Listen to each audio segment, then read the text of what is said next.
औज़ुबिल्लाहि मिनश्शैतानिर्रजीम बिस्मिल्लाहिर्रहमानिर्रहीम। अस्सलामु अलैकुम नाज़रीन हज़रात, आप देख रहे हैं ज़ोया लाइफ हेल्थ केयर। दोस्तों, आज मैं आप लोगों को एक बेहतरीन अमल बताऊंगा। अगर किसी शख्स का दोस्त नाराज़ हो गया हो तो उस शख्स को चाहिए कि वो ये अमल करे। इस अमल की इजाज़त आम है। अमल बताने से पहले मेरी आप लोगों से एक गुजारिश है।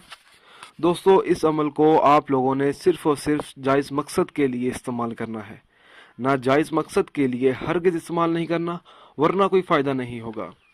दोस्तों, अगर किसी का दोस्त या रिश्तेदार किसी भी गलत फहमी की वजह से नाराज़ हो गया हो और वो शख्स चाहता हो कि वो इसे सुलह कर ले और इसके दिल में नफ़रत की जगह मोहब्बत पैदा हो जाए, तो उस शख्स को चाहिए कि वो ये अमल करे।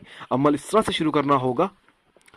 उस मकसद के लिए सुरमा लेकर बावजू हालत में नमाज फजर के बाद दुआ जमीला 101 मरतबा अव्वल व आखिर दुरूद पाक 21-21 मरतबा पढ़कर दम करें। इस अमल को 4 जुमेरात तक रोज़ाना करें। अमल मुकम्मल होने के बाद इस सुरमे को किसी भी शीशी में महफूज करके रख दें।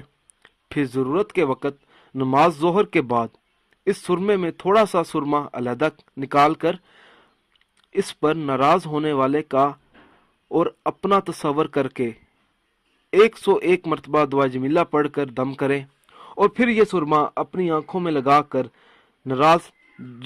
जो शख्स नाराज़ है उसके सामने चला जाए, आंखों से आंखें मिलाए। इंशाअल्लाह ताला वो नाराज़गी छोड़कर सुलह कर लेगा और उसके दिल में मोहब्बत पैदा हो जाएगी। दोस्तों, अगर आपको हमारी ये वीडियो पसंद आई है तो इसको लाइक कीजिए और शेयर कीजिए।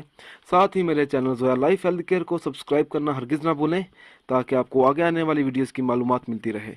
जज़ाकल्लाह।